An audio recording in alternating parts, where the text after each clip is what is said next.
मनोज जरांगे हे दिल्लीमध्ये गेले आणि त्या ठिकाणी जाऊन विद्यार्थ्यांच्या आंदोलनाला त्यांनी पाठिंबा दिला।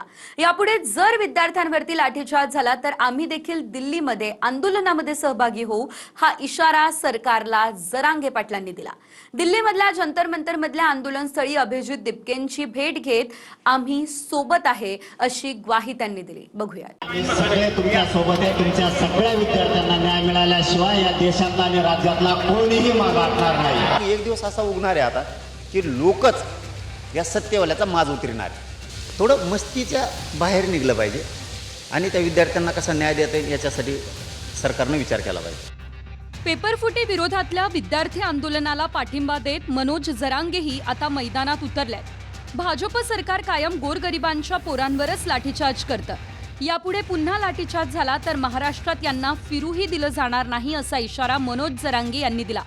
विद्यार्थ्यांना न्याय मिळावा म्हणून हे सरकार म्हणजे ज्या भाजपचं सरकार प्रत्येक वेळेस गोरगरीब लोकांच्या लेकरावरतीच जाणून बुजून अन्याय करत आहे। जर यापुढच्या काळात कधी सरकारकडून जर आता हल्ला विद्यार्थ्यांवरती करण्याचा प्रयोग जर सरकारनं केला, यांचा महाराष्ट्रासह राज्यात फिरणं पूर्ण बंद होणार आणि यांचा माज उतरवल्याशिवाय आम्ही शांत बसणार। जाऊ दे ना, आंदोलनस्थळी जाणं हा प्रत्येकाचा लोकशाहीतला अधिकार आहे। मनोज जरांगे पाटील जे आंदोलनाच्या स्थळी गेले ते शुद्ध हेतूने गेले असतील। त्यांना कुठचा पक्ष काढायचा नाही, त्यांना कुठं अजून काय मंत्री व्हायचं नाही की त्यांना कुठं अजून खासदार व्हायचं नाही, ते शुद्ध भावनेने गेले। बाकीच्यांच्या भावना शुद्ध नव्हत्या।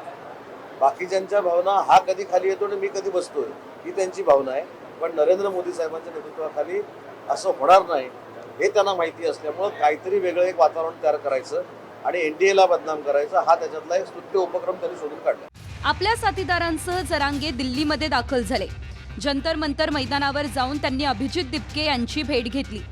सोनम वांगचुक आणि अभिजित दिपके यांच्या नेतृत्वातल्या आंदोलनाला पाठिंबा जाहीर केला। तुम्ही खेटूनच बघा, आता तुम्ही हल्ला करू त्या सोनमजी इतके वयस्कर आहेत राव, त्यांच्यावरती तुम्ही हल्ला करताय, तुम्ही त्यांनाही उचलून नेले फरफटत। म्हणजे ही भूमिका सरकारची नसली पाहिजे। नेमका मग न्याय मागायचा कोणाकडं? मग एक दिवस असा उगणार आहे आता की लोकच या सत्यवाल्याचा माज उतरणार आहे। परंतु आमच्या न्यायासाठी आम्ही जर तिथं लढतोय आणि त्यांच्यावरती जर क्रूरपणानं हल्ला केला गेला तर या देशातल्या लोकांनी शांत बसलं नाही पाहिजे। शेवटी तुमचा पक्ष कुठलाही असेल, पण तुमच्या आयुष्याचं सोनं करणारं तुमचा मुलगा मुलगी आहे, त्यांच्यावरती तिथं हल्ला होणार असला तर देशभरातले लोक घरी बसून काय करतात आणि का वाट बघायची? काय असतं, एक माज आणि एक मस्ती असते बघा। ती मस्ती इतकी भयानक असते सत्तेची, ती कोणालाच मोजत नाही एकदा आल्यानंतर। पण त्यांच्या हे लक्षात नाही आहे, हेच लोक पाडून टाकणारे पण आहे, हेच लोक पाडून टाकते, 100% पाडून टाकतात हेच लोक।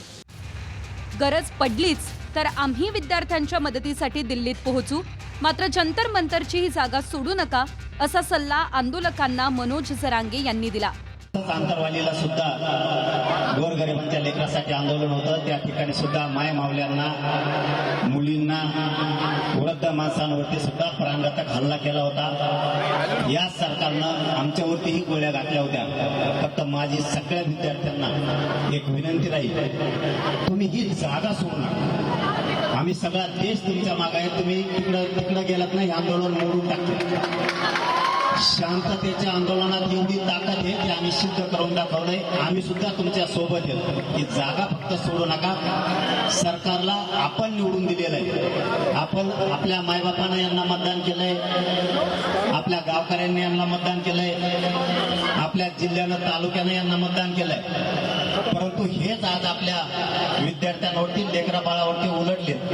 यांना उलट करायची ताकद या विद्यार्थ्यात आणि या राज्यातल्या गोरगरीब जनतेत आहे, हे यांच्या लक्षात नाहीये। परंतु या पुढच्या काळात जर तुम्हाला कुठं धक्का लागला तर आम्ही सगळे तुमच्या सोबत आहेत, सोनमच्या सोबत आहेत, आपल्या अभिजित भयांच्या सोबत आहेत। सगळा राज्य आणि देश तुमच्या पाठीशी एवढाच शब्द देतो आणि म्हणतो धन्यवाद। सगळ्यांना जय श्री। और यहाँ पर कुछ लोगों को अगर पता नहीं होगा तो एक बार गूगल कर लेना, मराठा आंदोलन कितना बड़ा आंदोलन था। वो दिन महाराष्ट्र पूरा बंद हो रखा था, तो बहुत ही बड़ी ताकत का सपोर्ट मिला है आज हमें। सर उसके लिए आपका बहुत बहुत धन्यवाद। Bureau report, TV9 Marathi.